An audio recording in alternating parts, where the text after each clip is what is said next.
Bonjour à tous, ravi de vous retrouver pour cette nouvelle édition de 24 heures Sénat. Tout de suite, les titres de ce journal. La fronde s'organise chez les maires. Reçus hier par Manuel Valls, ils sont sortis déçus. Le Premier ministre n'a pas voulu revenir sur la baisse des dotations qui asphyxient leur économie. Les explications dans ce journal. Il y a 10 ans, les Français disaient non au traité constitutionnel européen. Il serait, selon un sondage, beaucoup plus aujourd'hui. Décryptage d'un eurosceptisme grandissant. Jérôme Fourquet, analyste politique à l'IFOP, sera notre invité. Et puis, vous retrouverez à la fin de cette édition le très attendu micro-trotard d'Alex Darmon. Cette semaine, pour aider l'UMP, il a conçu un slogan pour les Républicains, le nouveau nom que le parti pourrait adopter à l'occasion de son congrès dès demain. Les maires de France sont en colère, je vous le disais en titre. Ils ont rencontré hier Manuel Valls pour tirer la sonnette d'alarme, car la baisse des dotations plombe leurs investissements. Mais le Premier ministre n'a rien lâché. Du coup, l'Association des maires de France organise la fronde. Les explications de Quentin Calmet.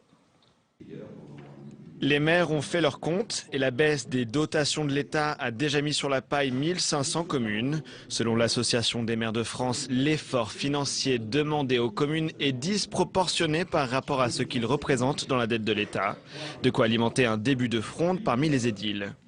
Comme vous avez à la fois l'inquiétude sur les moyens et l'inquiétude sur le devenir, cela conduit l'immense majorité de nos maires à être, pour les plus modérés, dans l'anxiété et pour les plus actifs, dans la colère. Conférence de presse, interview dans les médias. Depuis plusieurs jours, François Baroin sonne le tocsin.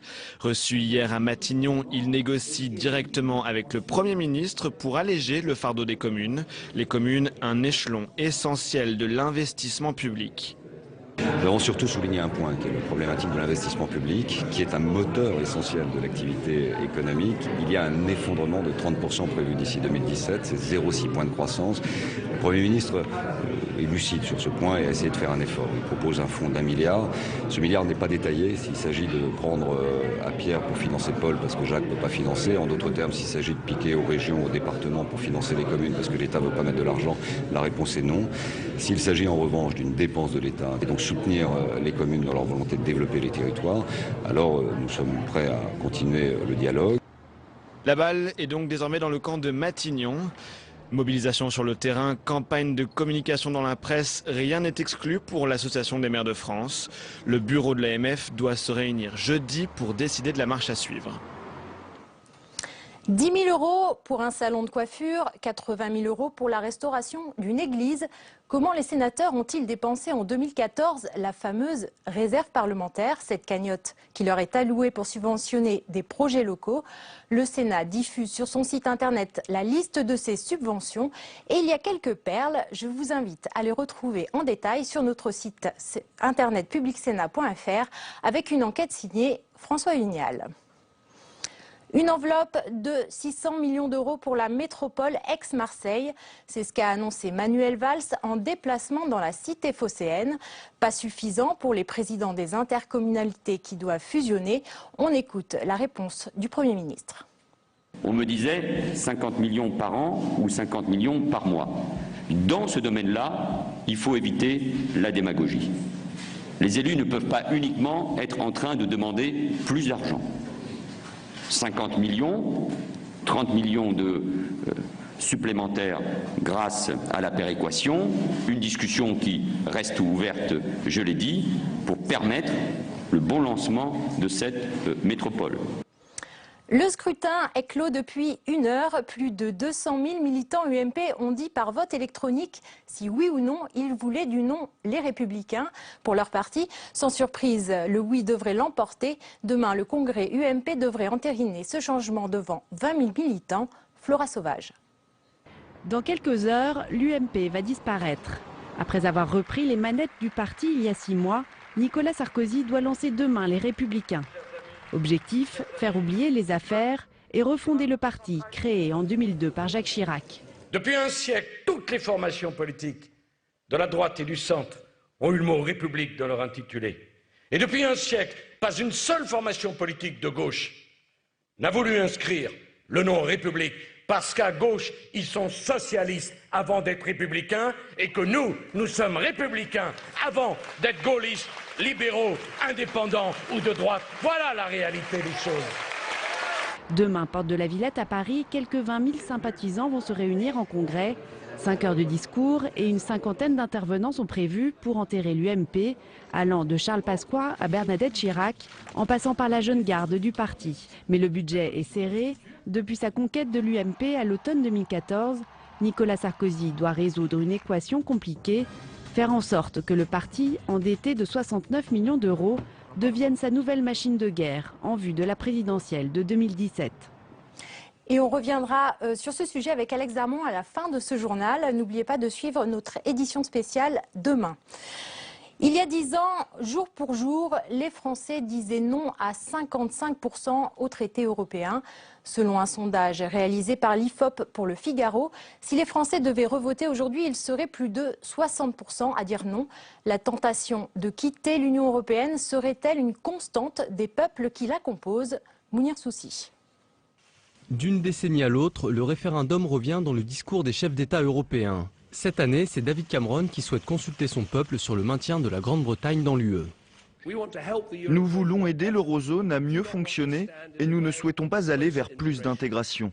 Donc nous avons des priorités différentes, mais nous poursuivons un objectif commun qui est de trouver des solutions à ces problèmes. Il y a 10 ans, la France exprimait un non retentissant en refusant la Constitution européenne. Mais en 2008, Nicolas Sarkozy fait ratifier le traité de Lisbonne par le Parlement. Une décision qui a accentué la fracture et le désamour vis-à-vis de l'Union européenne. Tout cela a conduit le peuple français à être très méfiant effectivement sur cette construction européenne qui, au lieu d'apporter une réduction des inégalités, eh bien, a plutôt contribué à renforcer ces inégalités et ça a provoqué par exemple aujourd'hui une crise de la politique, on voit bien, où il y a une véritable défiance aujourd'hui entre la population et les élites politiques en quelque sorte. Aujourd'hui, un pays entretient la défiance face à Bruxelles. La Grèce et son nouveau gouvernement, dirigé par Alexis Tsipras, remet régulièrement en cause les conditions du remboursement de sa dette. À tel point que Christine Lagarde, la présidente du FMI, évoque pour la première fois la possibilité d'une sortie de la Grèce de la zone euro. Voilà, et pour parler de ce thème, je reçois Jérôme Fourquet, analyste politique à l'IFOP. Bonjour Jérôme Fourquet. Alors 10 ans après, vous avez donc réalisé un sondage qui indique que plus de 60% des Français voteraient non aujourd'hui. Est-ce que vous avez été surpris par ces résultats? Alors on n'a pas été énormément surpris, parce qu'on voyait depuis un moment déjà que la fracture béante qui s'était manifestée en 2005 était toujours présente. On l'a vu de différentes façons dans des élections comme la présidentielle ou d'autres scrutins encore. Là, quand on regarde la carte électorale, on voit bien toujours ressortir par moment cette France du non. D'autres sondages indiquaient aussi qu'il y avait une très forte défiance. Ce qui se joue ici, c'est une partie qui s'était déjà engagée en 2005, à savoir que on a en fait une opposition sociologique sur cette question entre des catégories plutôt favorisées, les CSP+, comme on dit dans notre jargon, qui sont encore majoritairement acquises au oui. C'était déjà le cas au moment de Maastricht en 92. Des catégories populaires, ouvriers, employés qui votaient non, majoritairement. Et des classes moyennes qui, en 92, au moment de Maastricht, étaient pour le oui. En 2005, ont basculé timidement vers le non, ce qui a provoqué la bascule globale à 55 pour le non. Et là, dans notre sondage, on est aujourd'hui à 62% pour le non sur l'ensemble du corps électoral. Mais les classes moyennes, aujourd'hui, voteraient autant non que les catégories populaires. Donc c'est une diffusion de cette défiance du bas de la société qui remonte progressivement et qui touche aujourd'hui très largement les classes moyennes. Mais qu'est-ce qui peut expliquer encore un tel rejet aujourd'hui? Alors en fait, les Français sont dans une situation une posture assez paradoxale vis-à-vis de l'Europe, parce que sur d'autres réponses de la même enquête, on a des chiffres tout à fait encourageants pour les pro-européens. On a par exemple plus de 2 tiers des Français qui seraient favorables à l'élection d'un président européen uni au suffrage universel direct. On a à peu près la même proportion aussi pour l'élection la nomination d'un ministre commun de l'économie et des finances. Donc, comment interpréter ce paradoxe? En fait, les Français considèrent que la construction européenne est au milieu du gué et que c'est la moins bonne des positions puisque nous cumulons tous les handicaps sans en avoir les avantages. Et ce qui se passe, c'est que les avantages qui avaient été vendus aux Français en 92 et avant, et puis ensuite, en matière de prospérité, d'emploi, de compétitivité économique ne sont pas au rendez-vous. Pour beaucoup de Français, l'euro, c'est la vie chère, c'est le chômage, c'est les délocalisations. En matière de protection, si on disait l'Europe, c'est la paix, on voit bien qu'il y a des bruits de bottes en Ukraine, que sur la frontière sud de la Méditerranée, les choses ne se passent pas bien, que quand la France elle intervient au Mali, elle est seule, ses autres partenaires européens ne sont pas là. Et donc, les Français aujourd'hui hésitent en disant, pour obtenir ces avancées, est-ce qu'on doit aller encore plus loin ou est-ce que on arrête tout et on se replie sur le précaré national. Et donc cette espèce de tension qui aujourd'hui s'exprime sondage après sondage. D'accord, donc oui, finalement aujourd'hui politiquement, à qui ça profite? C'est au Front National? Alors, on voit que dans d'autres pays européens, notamment ceux du sud de l'Europe, ce sont plutôt des formations politiques marquées à gauche qui ont surfé ou qui ont profité de l'euroscepticisme avec une crise sociale très très grave et très profonde. En France, depuis un moment déjà, c'est le Front National qui tire les marrons du feu, si vous me permettez l'expression, et qui se renforce scrutin après scrutin sur cette France du non, parce qu'il est aujourd'hui le plus capable de répondre aux trois formes d'insécurité que vivent ces Français de la France du non, une insécurité économique, une insécurité physique, et puis une insécurité culturelle ou identitaire. C'est le seul parti qui arrive aujourd'hui à articuler cela. Merci Jérôme Fourquet d'être venu sur notre plateau.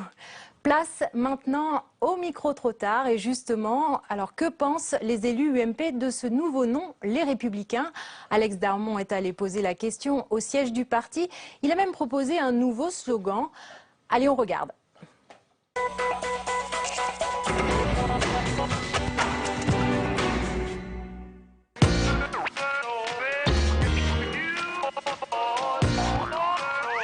Dire qu'on va le perdre. Cette semaine dans le micro-trottoir, on revient sur le changement de nom de l'UMP. Qu'en pensez-vous? Êtes-vous d'accord? Les Républicains, je veux la voir. Que reste-t-il de l'UMP? Que reste-t-il? Moi j'aimerais bien que ça reste. Ah, vous aimeriez bien. Qu'est-ce qu'on garde de l'UMP alors, pour les Républicains? On garde la base militante. Moi j'aimais beaucoup le logo parce qu'il représentait quand même le chêne, la force, la robustesse. Vous faites quoi ce week-end? J'ai 2 places pour congrès de l'UMP. Ils veulent s'américaniser, il y aura des hamburgers ce week-end, républicains, tout ça. Ouais mais bon, French fries quoi. Pourquoi ça vous plaît pas les Républicains? Parce que j'aime pas le changement. Le changement c'est maintenant? Non, pas pour tout. Mais qu'en pensent les sénateurs démocrates et républicains? Enfin, démocrates et enfin, oh, je sais pas, je vais leur demander. Et quand vous créez une union des démocrates, il y a eu plein de partis qui se sont appelés comme ça. Quoi, les autres, ils n'étaient pas démocrates? Si. Bon, alors. Des Républicains, il y en aura à l'extérieur du mouvement Les Républicains. Quand vous dites Union française, les autres ne sont pas français? Si. Il y aura des Républicains qui ne seront pas au Parti des Républicains. Mais il y a aujourd'hui des socialistes qui ne sont pas au Parti des socialistes. Le Parti socialiste a un nom. Il est connu. Oui. C'est le Parti socialiste. On change rien. Depuis l'arrivée de JC, enfin je parle de Jean-Christophe Cambadélis, on change rien. Bon, un nom c'est bien, mais maintenant, il faut un slogan. J'ai un peu bossé en fait. Non. Si, je vous promets. Ne dites pas d'horreur comme ça, vous avez travaillé? Ben oui, je travaille toutes les semaines, vous le savez. J'ai travaillé sur le slogan. Alors vous me dire ce que vous en pensez. J'ai pensé à Yes We Can. Ce serait bon de garder un slogan en français d'ailleurs. D'accord. Pas forcément en latin ou en grec, c'est aussi d'actualité.